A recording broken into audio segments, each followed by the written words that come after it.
Good afternoon. My name is António Costa Pinto. I'm a research professor here at the Institute of Science. I'm going to be the chairperson of this panel, not exactly a panel, but this talk by Professor Hurrel. In a way, Professor Hurrel has made a very long presentation.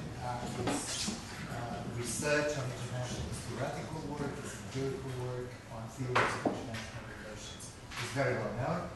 The topic of his talk is exactly the topic or the title of one of his books on global order. I'm going to ask him, I think, just around 40 minutes in order to have 40 to 45 minutes for discussion. Is there any? No. No information that bring up Okay, well, thank you very much for organising the workshop. Thank you for chairing. Thank you all for being here. I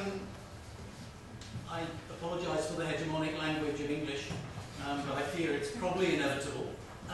If, as I speak, things are unclear, please sort of interrupt or signal your mystification, and I'll try and be as clear as I can. This is sort of a kind of double-hatted event in the sense that it's a conceptual workshop for the PRIMO network. So we want to get through, I think, some kind of basic discussion of ideas about global order. But rather than kind of just give a list of different perspectives, different views, I want to try and organize it a little bit in terms of a debate, which is a debate, I think, that isn't just quote-unquote academic. It's also very much a debate that's out there in the world. And that's to sort of contrast the place I'm going to start, which is to talk about classic ideas of global order with the more recent language of global governance, which has come so strikingly into prominence. Indeed, for many people, it is the language that's displaced this old first-fashioned notion of global order, particularly global order between states. But interestingly, at least I think interestingly, that global governance frame of thinking is coming under strain from many developments in the world that seem to be pushing back to some of the more old-fashioned ideas about states, order, and so on. And so I want to kind of take us through global order to the idea of global governance as a replacement for thinking about global order, to, in a sense, the fight back and the discussion of where we are now. I'll try and couch it reasonably conceptual and theoretical, but I will as I go, and let's pull out as we move into the questions what this actually means in a sense for concrete places. So a little bit of conceptual ground clearing to start with. Then I'm just very quickly going to skip through the classic power end, sort of the realist international society bit. Then move on to see how I think two developments. First, the idea that we wanted theoretically to think far more in terms of how agents engage with institutions, and secondly, the pressures, demands, power coming from the discourse of globalization, how those sort of things came together to create this alternative view of global governance, and then, as I say, to look at the relationship between those two things. So a tiny bit of conceptual ground clearing. By social order, we're really talking about the governing arrangements, the ordering principles that explain how different parts of any social system are arranged and how they relate to each other. Classically, when we thought about that internationally, the obvious answer was the pattern of relations between the major states in the system, but increasingly any discussion of global order, and certainly of global governance, has come to think much more about the contributions, the role of a much wider range of different actors in different forms of governance. Very importantly, I guess many people's intuitions about global order depend on their kind of broader intuitions about sort of social life. I mean, in sort of traditional Western terms, you know, are you kind of more Hobbesian or are you more Lockean in your intuitions? I confess openly, in a sense, to being more Hobbesian. What does that mean? Well, it means that we can never take any social order for granted. You know, the great mystery, I think, of all social arrangements is how there's any social order given all of the capacities for things to break up and fall apart. That's the great mystery. It's not explaining conflict, disorder, war. That seems to be easy. It's how we actually explain how anything ever holds together and stays holding together. Again, classically, the textbooks will tell you, here is international anarchy, disorder, here is domestic order. International relations studies this, other people study that.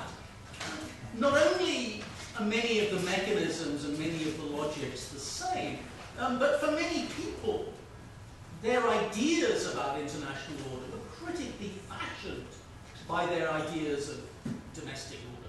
For many of the great 20th century European realists, their ideas about how difficult order was, what it had to consist of, were forged, if you like, on the battlegrounds and the ideological and power conflicts internal to European states in the early part of the 20th century, as much as they were, you know, League of Nations, great powers, all of that. In fact, those two things fitted very closely together.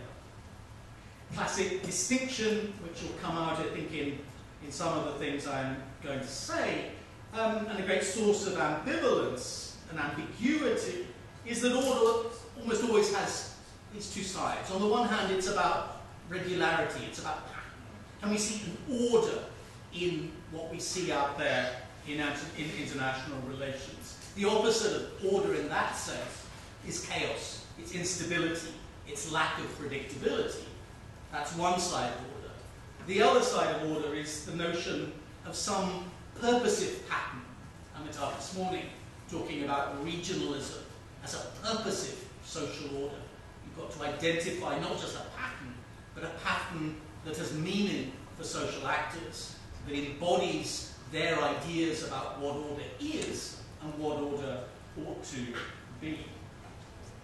As I said, traditional international relations starts with states. Huge amount of criticism in the traditional international relations world.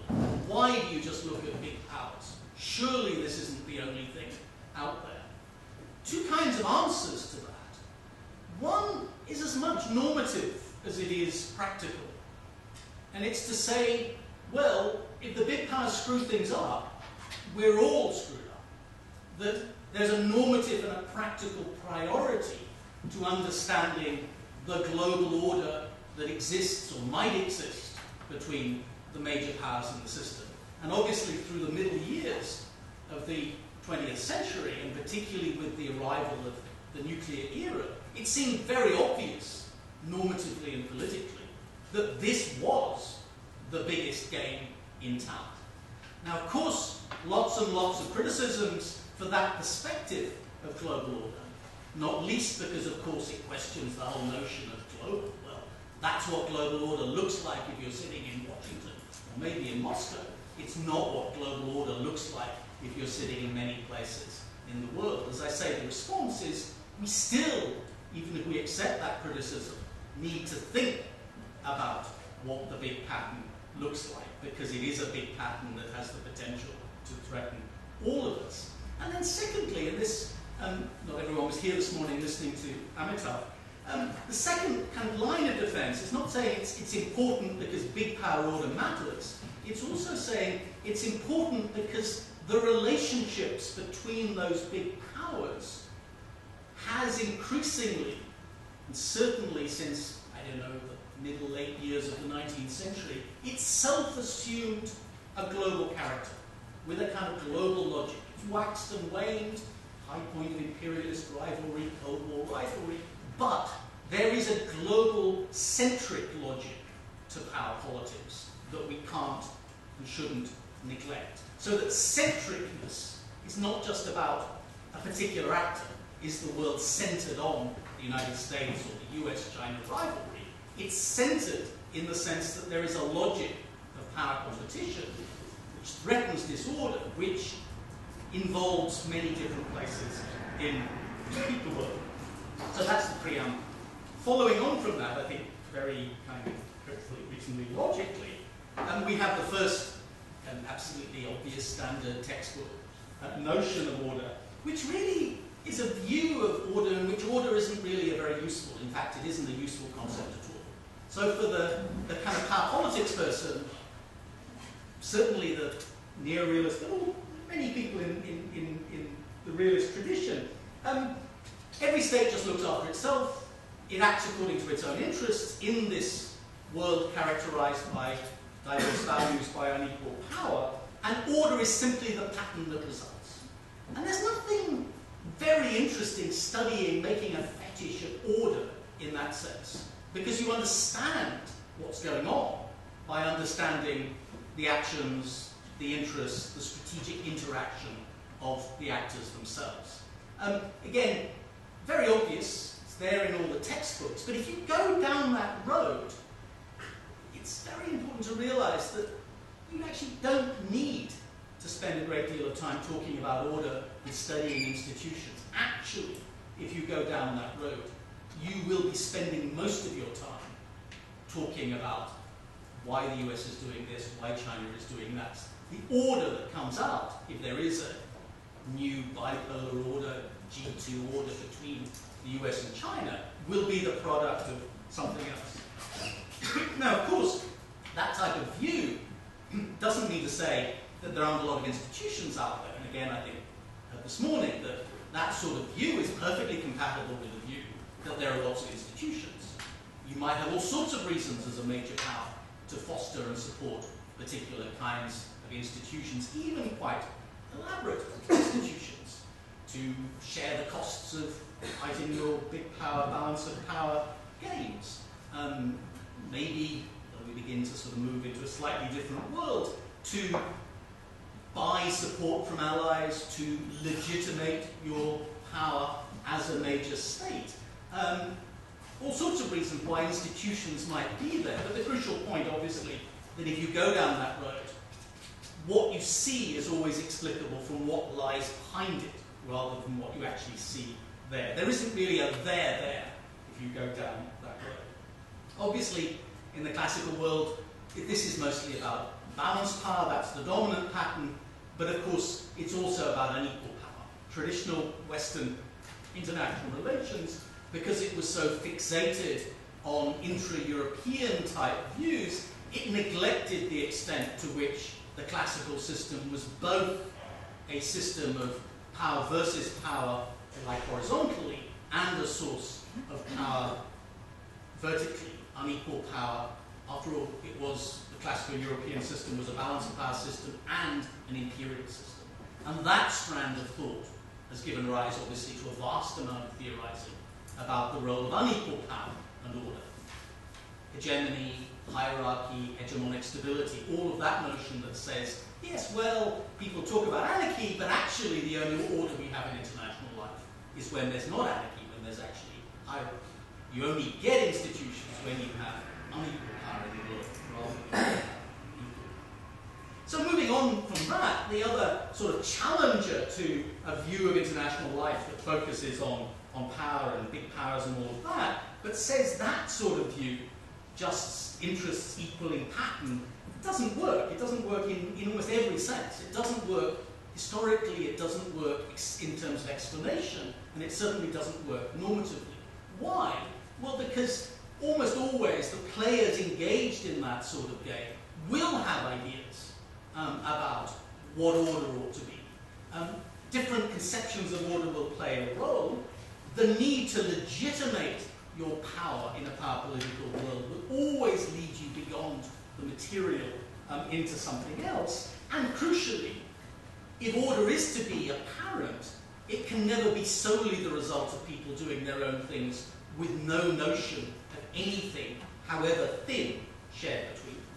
So contrast the sort of balance of power idea in a classical realist view, or certainly in a neo-realist view, with a kind of international society Hedley-Bull view, which says, yes, I'm talking about the balance of power, but my balance of power is one where the shared sense that we are jointly playing in a single institution is critical to understanding what a balance of power order is all about.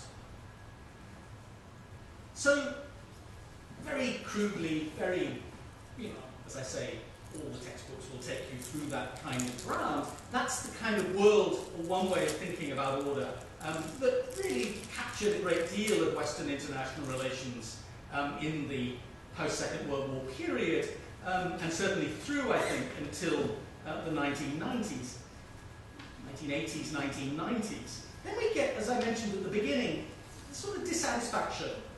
We get a response within sort of the IR theory development of those people who said, well, I don't like the kind of neo-realist dominance, and I think I can take them on by showing how I can take their world and show why it produces different sorts of outcomes. This is, in a sense, the Bob Cohane response to Kenneth Waltz. I can think the world is anarchical, I can think the world is made up of self-interested actors, but I can produce an agent-centered account of while those actors are able to do an awful lot more governing and order-producing and institution-building than these other people have told you. And that's the kind of world that takes you through the world of institutionalist theory and all its many varieties and complexities that we can talk about. So that's kind of one movement which is beginning then to open up a very different type of view of order.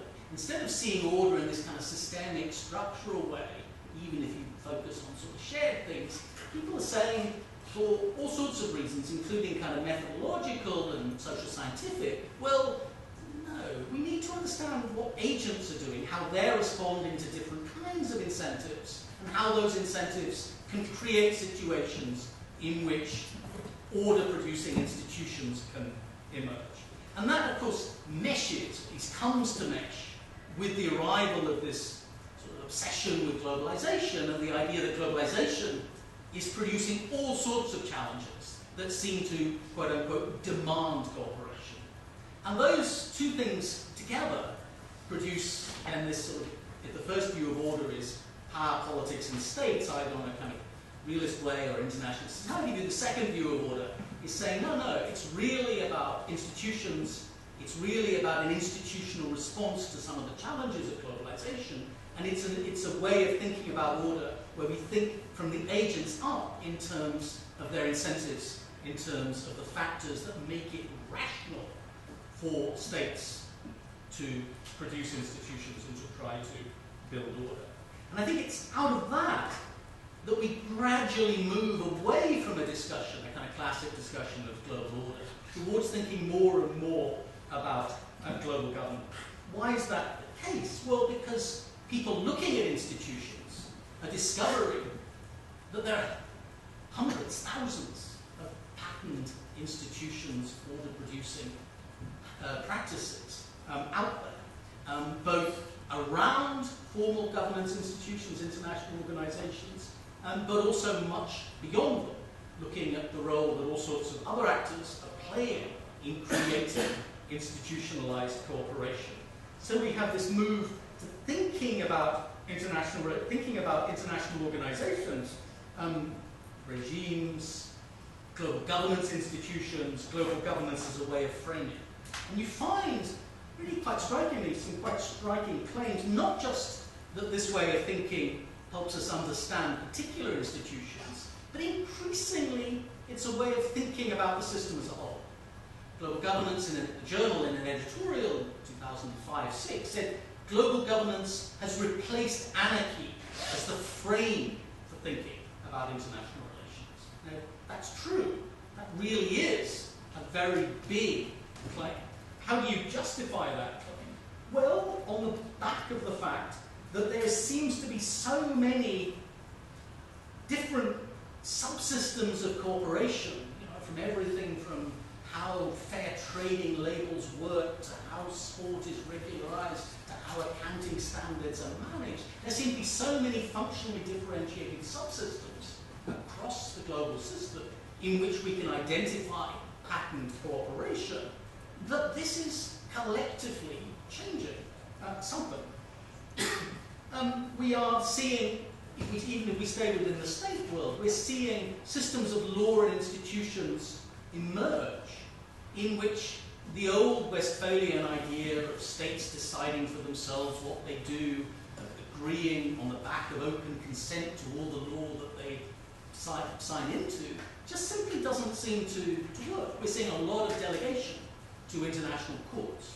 We're seeing all sorts of rules being decided without obvious, clear decisions by states to agree to it. So those kind of classic, old-fashioned ideas in the Westphalian world seem to be eroding. We're seeing a density and an autonomy to many institutions, which opens up different sets of theoretical logics. So for the rationalists, we now talk not just so much about how it's rational for states to create institutions, but we get much more into delegation, for example. How do we explain when states delegate authority to particular institutions? We get into the business of trying to explain the relationship between all these different clusters. The problem of regime complexity, the problem of orchestration as it is in its most recent sort of frame. Of course, when you get a normative system created in this way, then all sorts of other logics begin to strike you in the face. It isn't just rational self-interest that does this work. There's a social system with social norms going on, or social processes going on, that we can understand more sociologically. The opening to constructivism, to the way in which norms are carried through this system. International organizations teach, transfer norms. NGOs are able to play in this game to create the way in which the norms that dominate this social order are now very different. So on and so forth. So the system seems to push us somewhere. Post-Westphalia, post-national, new sovereignty order. Those are the sort of phrases that people begin to kind of use to kind of get at the notion that there's something different going on. Different subgroups of people look at these in different ways. I don't have the time to discuss them. There's a lot that obviously goes on within international law, arguing that the classic international legal way of thinking has to be rethought. There's simply too much normatively framed practice out there that doesn't fit the traditional statist model that we have to think of in some other way. Political theorists look at this and say, hey, this is great. All sorts of things that are really strikingly important for us, accountability, democratization, all the rest. We want to focus on there too. Yeah. So global governance takes over, global order goes up. So far, so good. Well, maybe not.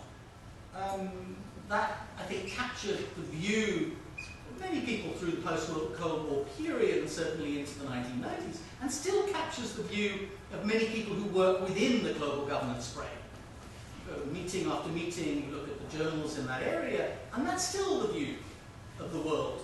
And if you ask them, well, what is global order about? That's some sort of obviously better version than I've given you here. That's the sort of view they give you. Or well, as I say, no. There seem to be too many things that are going on in the world that frame of thinking hasn't been able to explain. At the extreme, if you like, the sort of more overt return of geopolitical rivalries, geopolitical conflict, Ukraine, South China Sea, and so on. The more indirect emergence of big power tensions in other areas, cybersecurity, resource conflict, competition for influence in Africa, and so on. The sad state of governance institutions. You can almost look anywhere you like in the world, and global institutions do not seem to be in very good shape. Not just globally, but also, slightly different from the view we had this morning, regionally. there's not a regional institution in the world that seems to be in good shape. Nationalist backlash in many countries. Lots and lots of places, not just in Northwest Europe, the backlash against globalization, against global institutions is quite powerful. Yes, so therefore, well, maybe that's one part of the world, but the idea that is the world doesn't quite work. But more important, analytically, that way of thinking seems to have kind of diverted our attention away from some of the classic things that the old global order people said. Yes, we talked about power within governance, but it's still a kind of rather muted form of power. It's power, for example, do you get more power by, forum shopping from this institution? It's kind of power within a kind of governance-y type way of thinking. Value conflict, yes, well, there is some value conflict, but it's still value conflict within how people negotiate round the table. It's not much more than that. And of course, that's what the optimists who look at problems think about. Dan Dresner looks at global governance and says, hey, it's all fine, the system works, it's no problem. John Eikenberry looks at the problem and says, well, yeah, of course there are problems, power is shifting, all sorts of things like that, but still, the inherited Western system is still easier to join and harder to dislodge than any system in history. It's in pretty good shape. And what we're seeing are what he calls authority challenges, not power challenges. So of course people want different seats around the table. That's normal, that's fine. And it's not easy, but hey, it's not really serious. It's not like people are really either conflicting over ideology and basic values or really challenging each other in a power political sense. Michael Zürn in Berlin, where I am at the moment, is writing a whole book on politicization of global governance institutions. Lots of politicization, lots of problems that flow from that. But politics principally in the sense of how global governance becomes a domestic political issue, rather than, if you like, old-style big politics. I guess I'm a little bit more pessimistic, or rather I think that we need to think about some of the potential ways in which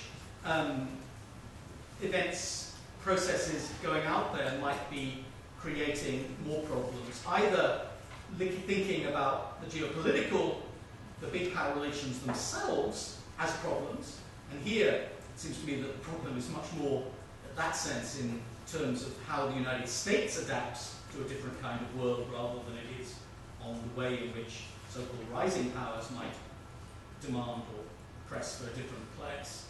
But also the sort of social changes. There's a sort of tendency, again, what the institute I am in Berlin is doing at the moment is going around the world and measuring who's in favour of globalisation, who's against it. And if you have more people in favour of globalisation and liberalisation and openness, then that's kind of all right. Except, if you look in many emerging big societies, we find patterns of politics that aren't like that. We find people who are incredibly, especially amongst the so-called misnamed emerging middle class in the developing world, people who are very keen on globalization, but also strongly nationalist. China, India.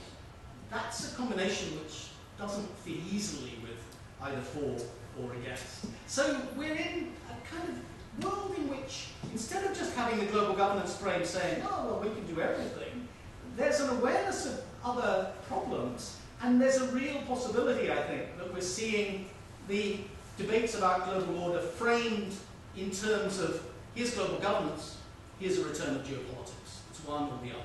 It's this world or that world. Well, and this is my last point, and then I'll open up and we can have some discussion. That would be a bad world. It would be a much easier world, though, to understand analytically. Here's the logics of governance, and here's the logics of power. You just kind of counterpose them in the same way that generation after generation has gone through this realism versus liberalism, black versus white type view of the world. Why doesn't that work? Well, it doesn't work because that's not what's actually happening.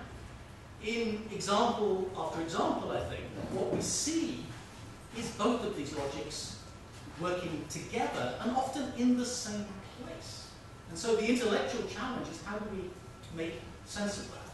So transatlantic trade, quote-unquote, negotiations do many of the things that fit into the global governance frame, both in the sort of interest-driven sense, how we find ways of dealing with investment disputes, also in the big politics sense, of particular interests pressing their views of how this should happen. But we also find a set of negotiations which are clearly aimed geopolitically at China. Because if you could sew up the way in which governance and regulation works in this enormously important still part of the world, you will have a capacity to influence the rules of the global economic game that is much more before regulatory mechanics. In Europe, after all, which was the place where people assumed that the density, the institutions, the strength of the institutions was so strong that that was really the only logic in town, we've of course seen, well, even there, here, it isn't quite like that. That we can have very strong institutions, actually, in this last round, 2-3 years, a strengthening of institutions at the centre in many ways, in terms of the way in which banking regulation and so on goes on, but combined with the return of a more old-style set of questions about how we manage unequal power, how do we think about potential domination, and also very much concerned with the broad sort of social structures that stand behind all of this order stuff we talk about, in which there seems to be a great deal of churning and things going on. So basically, I mean, this is kind of where I want to sort of end up. I want to sort of suggest, yes, we have the global order type thing. We have a lot of people who think it's been kind of dislodged and replaced by thinking in much more in terms of a global kind of governance thing. Things aren't that simple, and the intellectual challenge that I think that we all have, I won't say everywhere, but in many, many places and on many, many issues, is how do we make sense of that? How do we make explanatory sense of it? And how do we make kind of normative sense of it? So we think, well, power needs legitimation.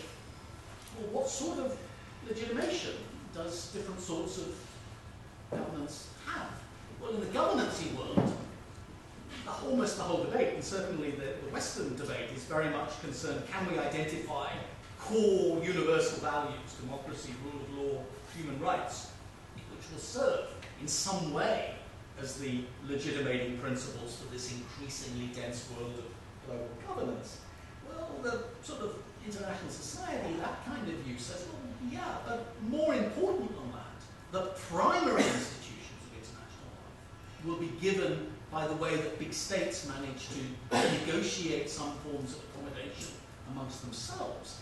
Is that going to be legitimated? Well, first of all, it has to be legitimated within the club of those states playing that game.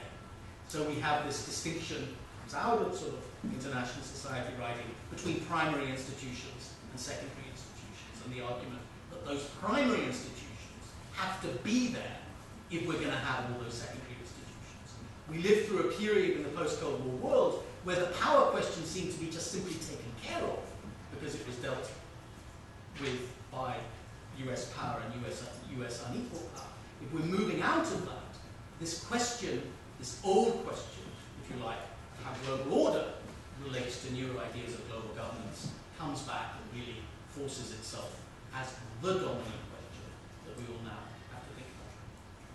Okay, thanks very much. We have around 45 minutes.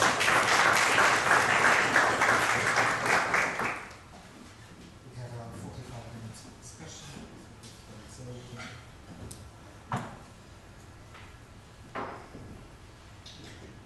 I was wondering about, well, let's say that we... two or three questions, and then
alone might not be enough. And I think it's very common criticism that even if we all agree on a set of rules today, we might not play accordingly tomorrow. So how do you see this challenge?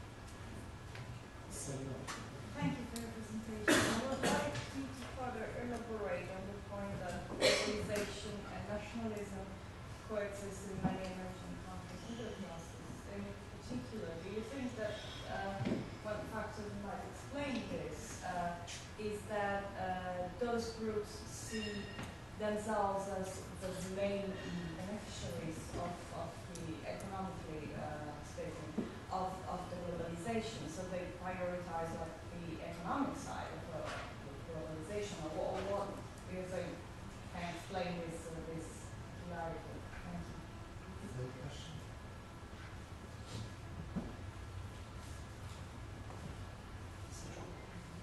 Yes, thank you. I'm still thinking about it, so please forgive me if I'm not that clear, but my question would be, can there also be a simultaneity between a certain level of agreement between all powers, all countries, and particularly big powers on, say, economic integration, economically orientated gains from cooperating in the international system, while at the same time, on a different level, on a more normatively orientated level, there is disagreement. So that the same power can have a cooperational stance regarding economic interests, while at the same time though having a less cooperative stance regarding normative issues. So within the same way. Okay. And the first one, well, I think the answer from, if you want to call it the more classic soft realist international society position would be to say, well, yes, we agree with you. Rules, particularly in the sense of directive rules, on their own, we're very skeptical. We're always skeptical about people who just write rule books, because unless those rule books reflect and rest on some shared set of understandings, then they're pretty much in trouble. So just think about the different position of the idea of international law. It wasn't just because, you know, the kind of classical realist people and the international society people were skeptical in general about international law. A lot of sort of international society writers were very keen on international law as an idea, but their view was that law in any social system is only one part of how order is provided. If you expect international law to do everything, then you're in trouble. I mean, it isn't going to happen. Law can only be one part of how order is provided, and that's true everywhere. So when courts get into the business of trying to manage deep social cleavages, then there's a pretty good likelihood some pretty fundamental problem. You can't expect a judge or a group of judges to manage some deep cleavage. Whenever they do, whether it's slavery, whether it's, I don't know, workers' strikes, that's not what law does. That has to be politics. But within the kind of global governance frame and within elements of the liberal tradition more generally, this notion, well, international law is the thing that provides the system that provides order in the world.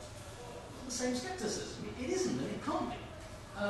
There will always be political rules, political norms that may well have to dominate, to predominate, to push aside international law. One of the great problems is how do we relate law and politics together. We can't expect law. So what I mean, make that a bit more concrete. Maybe at some level we can say, let's be optimistic. Well, you know, even those who don't share some deep commitment to human rights might think that managing the upheavals caused by massive human rights violations create some sense of common interest. And, there are elements of that. You don't have to. China's looking at many places in the Middle East and Africa and saying, well, we don't buy into this as a set of values, but we can see there is something that outside players might have to do. The question is, well, how do those sorts of activities relate to our own relations one way or another? If we think that you, the other powers, are using human rights simply to promote your interests, then we're going to play that game too. How Putin has learned to play that language and that game. You do what you want in Libya, I do what I want in Crimea and Ukraine.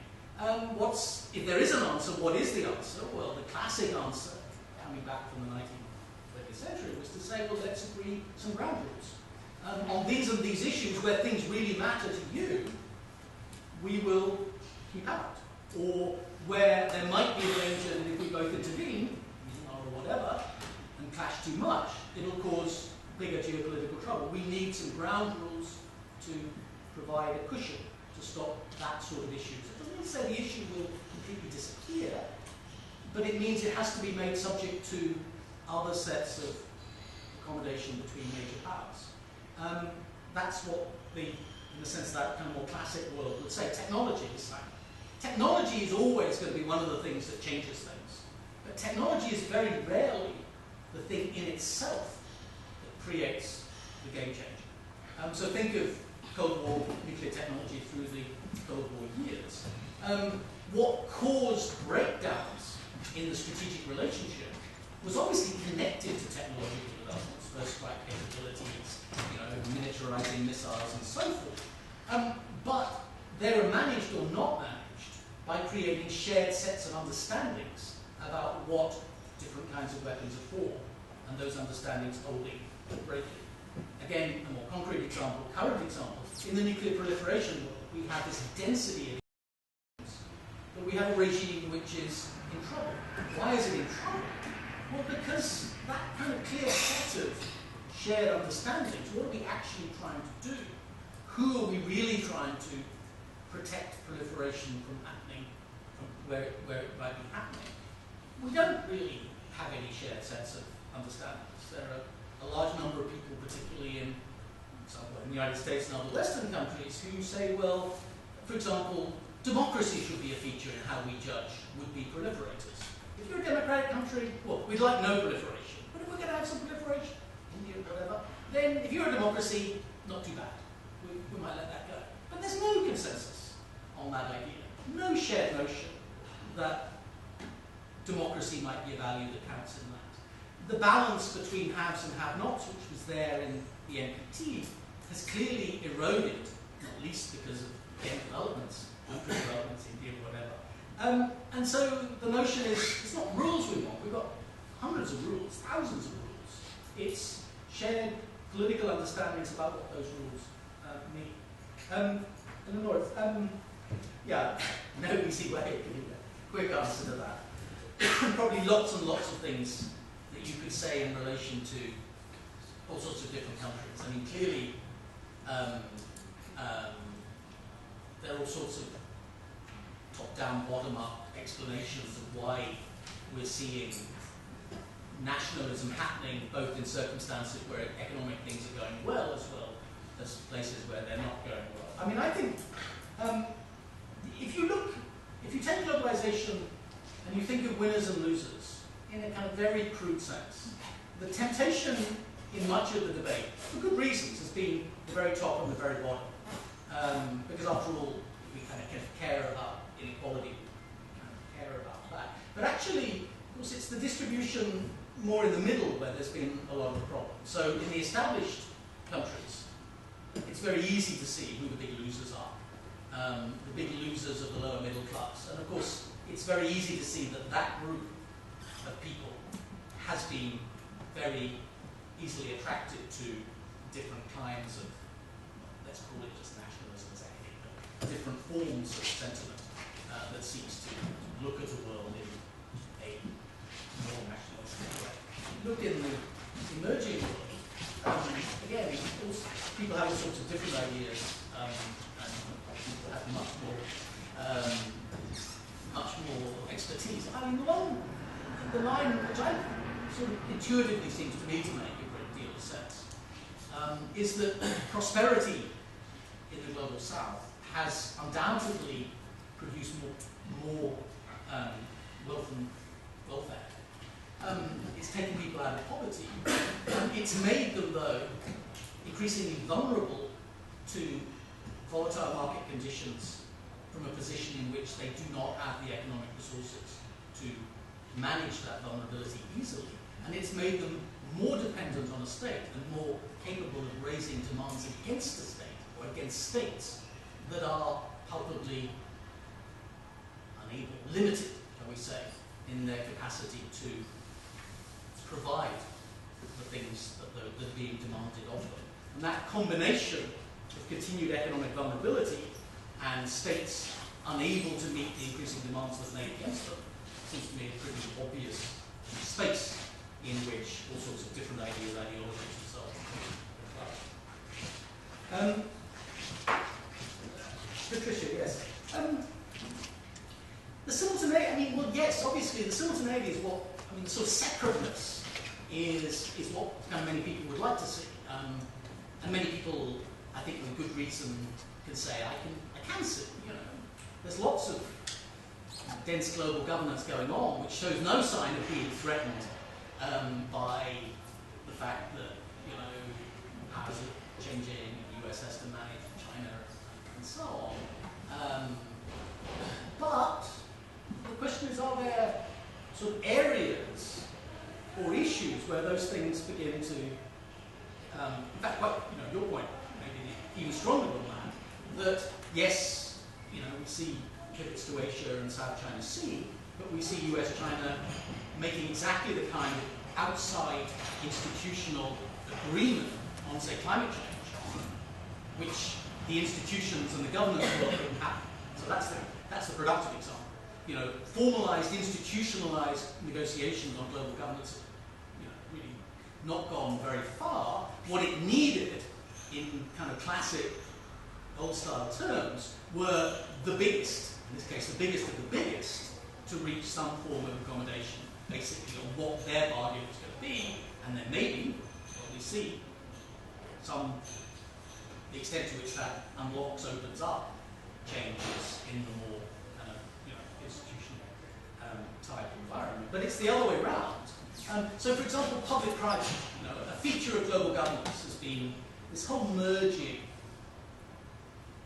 blurring of public and private. Because part of the whole governance way of thinking about order and thinking about cooperation is, well, you know, institutions are provided by all sorts of actors. I think what happens in many, certainly in Western states, all sorts of functions that devolve to private actors. Think where rules and norms come from in whole areas of global life.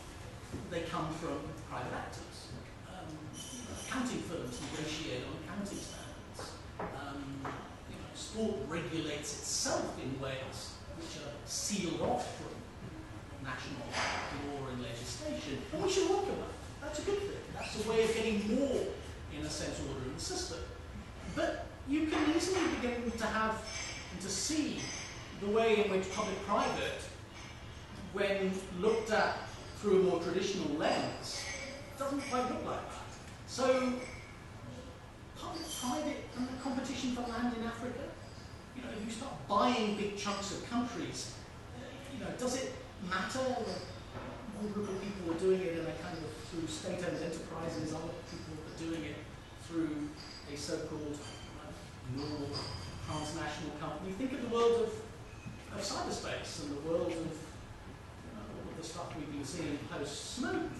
Public-private in that world? Well, what is sort of public-private, and how does that public-private division, and this is my point, not to kind of make a judgment on how good things are, how bad things are, but simply to sort of say, how do we think analytically about what we see?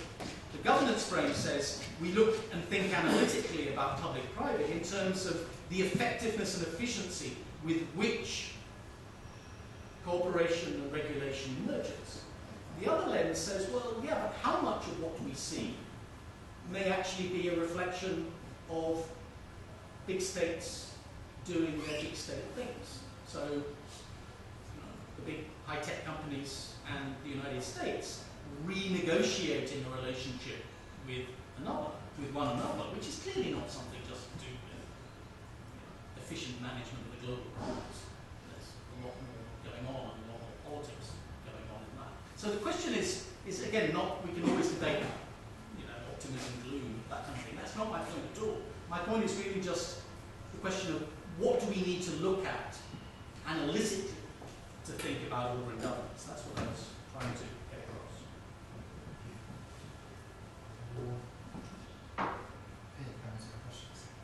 Thank you, Professor Hurrel. My question is about the role of legitimacy and how emerging powers can be seen as legitimate in this changing order. I mean, if they do not accept to be socialized, they can be seen as spoilers, or they're illegitimized by the established powers.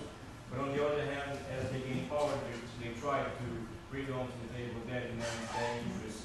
How do you see this tension in this current debate?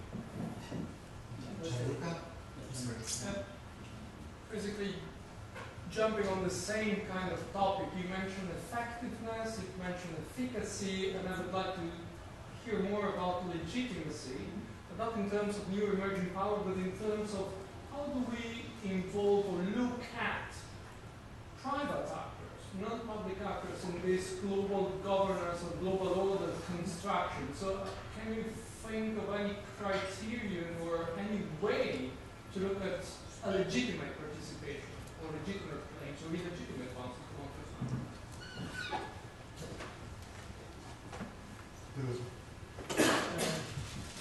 I was wondering, and connecting with what you were saying with what we heard in the morning, do you think there is no way a problem, you said the main problem is kind of more, should be analyzed in a more functionalist approach.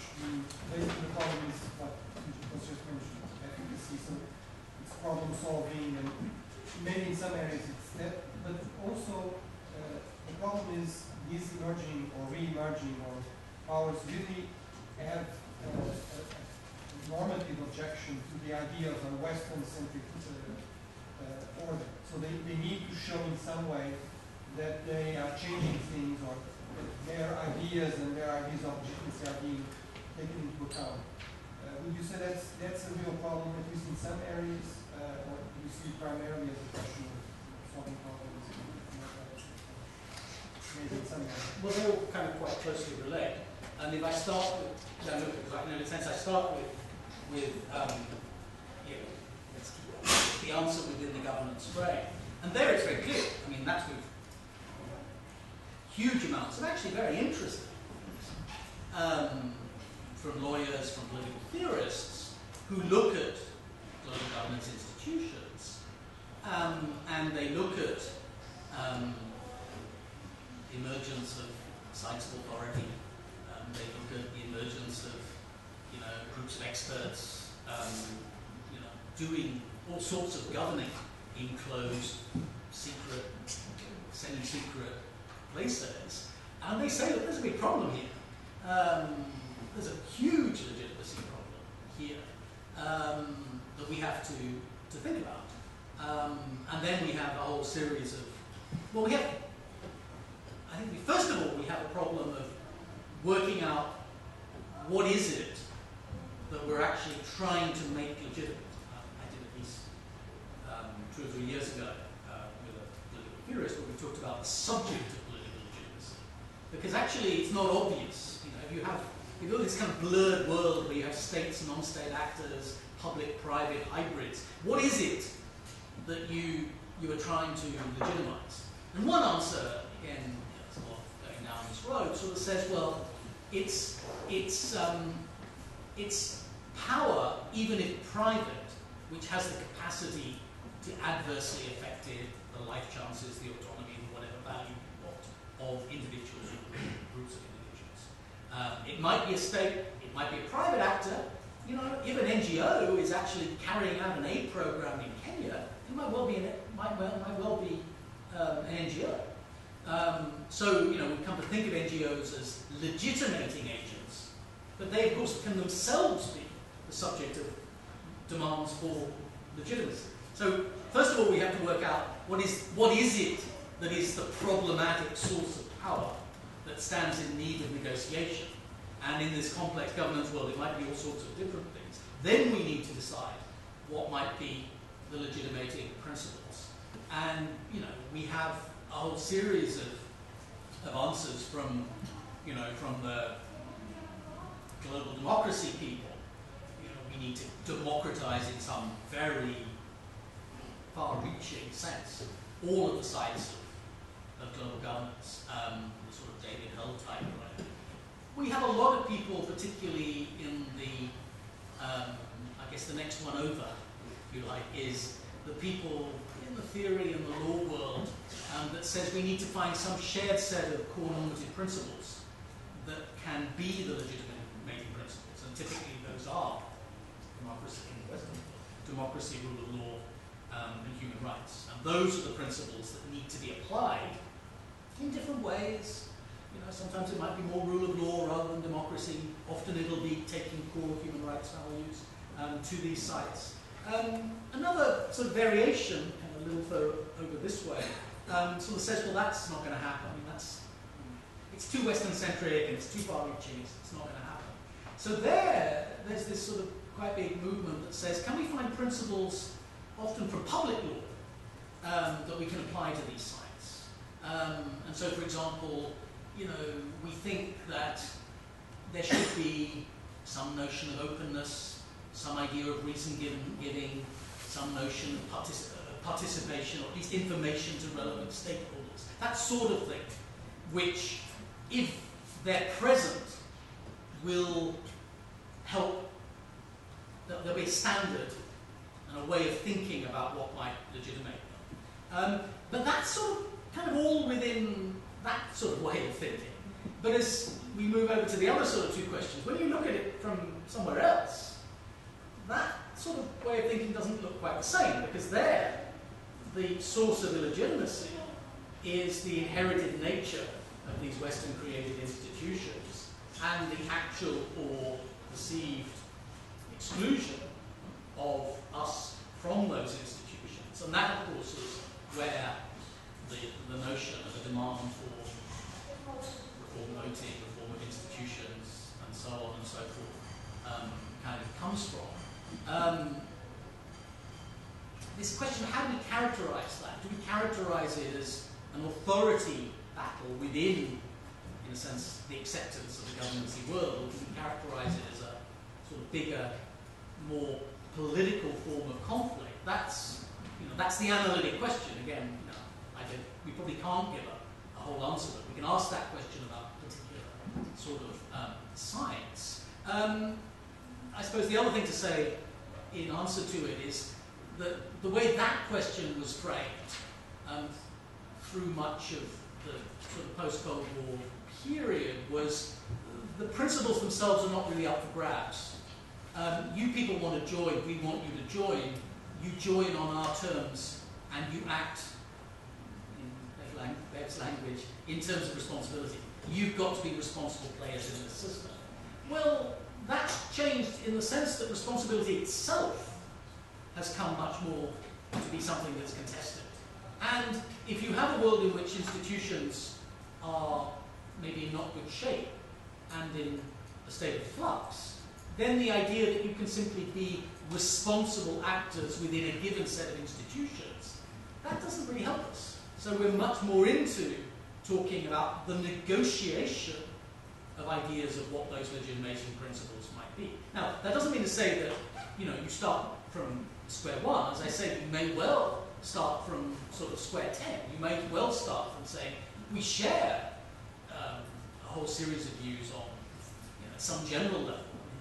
John is right. At some general level, there's a lot of consensus. That's not the sort of issue. The issue is what that means when you sort of start to bring it down. Can we reach agreement on what the legitimating principles should be, for example, when there is collective intervention to promote or to deal with some mass violation of human rights. That's where there's breakdown. So I guess the answer to the first part within the governance frame mostly sees the challenges as challenges that derive from the extent to which governance has appropriated the powers that were previously held by states and created sites of public authority which have the potential to do bad things and stand in clear need of legitimation. The other two sources of challenge, one from states that see those same institutions as illegitimate for a different set of reasons because they weren't part of it. And I suppose the nationalist backlash, whether that's, I think that is a different kind of challenge too, because that's not sort of people saying, I'm worried. It's not directly saying I'm worried that the WTO elect body's got too much power. It's more saying, I think all this global governance stuff is simply not doing anything good for me, and I want a reassertion of the political community, which I think will provide answers for me, and that's why it's the same. No, I think it's different. That's why it's illegitimate, and that obviously poses a very big challenge because there's not much you can do out there that is going to really, assuage that kind of thinking. Making an international body more transparent isn't going to help very much.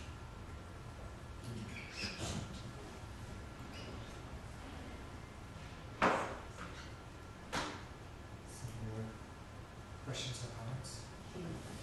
Yeah. Just a quick question about a concept which you haven't mentioned in terms of world. Can you hear me? Sorry? Can you hear me? Yeah, I can now. Okay, good. Just a question about a concept which you didn't mention. When you were talking about alternative words, when talking about world order, you mentioned hegemony. You didn't mention empire. Yeah. And for a while, let's say 2000 to 2005, it's a bit of a rage in IR to bring it up in some form of sort of new explanatory way to talk about an emerging world order that wouldn't be territorially imperial, but nonetheless hegemonically imperial, if that makes any sense, or in terms of world order production or world ordering practices. How do you see that? How do you relate it to the framework you've just gave us? Thank you. So no one can take to go. Is there another? Well, I've never been a great believer in hegemony or empire, and certainly not in this period. Because for me, again, it sort of sounds incredibly crude, but I kind of think it kind of conveys the point. The 19th century was a kind of a period, a high watermark of centered globalism, very centered. The dominant move through the 20th century has been decentering in different ways, challenging to that notion. And that's what, in a sense, the wave of movements against empire, the wave of the rise of the third world, struggle for equal sovereignty, all of that stuff was about. And if you ask anybody, up till the 1980s, that was the line of history. Big powers trying to use military force, Vietnam, Afghanistan, forget it. Can't do that. Everything got flipped over because of the end of the Cold War. And suddenly, that looked the wrong way. Instead of that, it was a recentered globalism. It was even more intensified global system, but very clearly centered both for power, for values, or institution, almost anything in one sort of place. I think that was pretty short-lived. I mean, people in the big history scheme think that centered version was pretty short-lived anyway. I think that was pretty short-lived, and for many of the same sorts of reasons. We talk about, we've had a language of power diffusion in a kind of big power transition sense. But the other part of power diffusion is the increasing capacity of peoples and societies and groups to mobilize politically in all sorts of different ways. Again, we've come to rethink of that in terms of, you know, all of the new information stuff and all the new capacities, but that's not new. That was, you know, if you ask many people in the mid-20th century, that was one of the dominant things. How do you rule an empire when you can no longer buy a few elites and have them rule for you because, you know, something bigger is happening from below?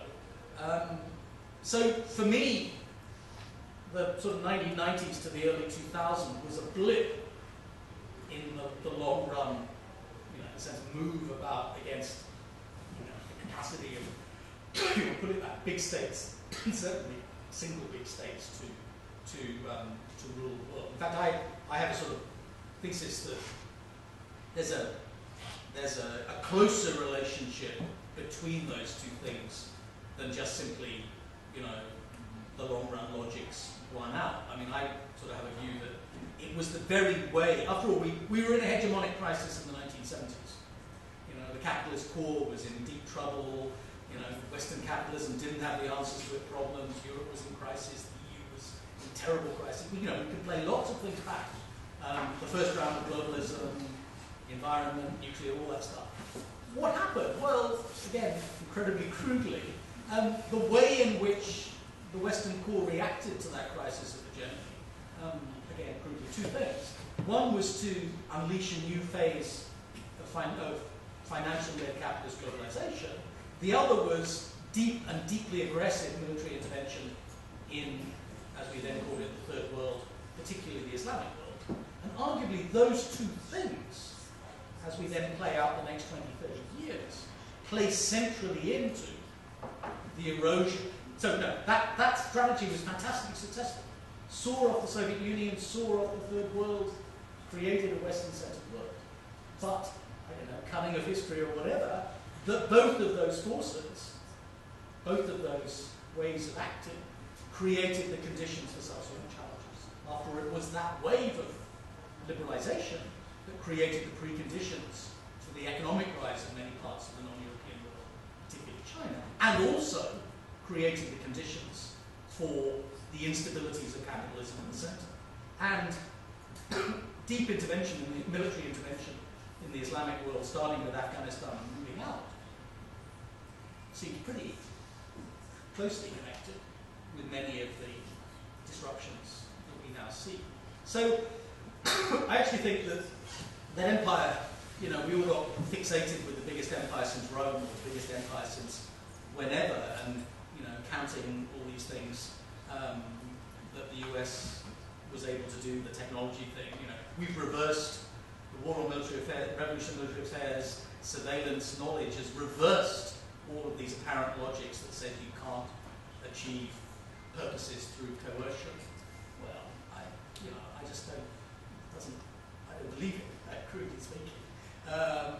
So that's on that kind of coercive side. The other thing lurking there is obviously it comes in its actually comes in a kind of sort of liberal conservative guise, and it comes in a sort of neo-Marxist, often Gramscian guise.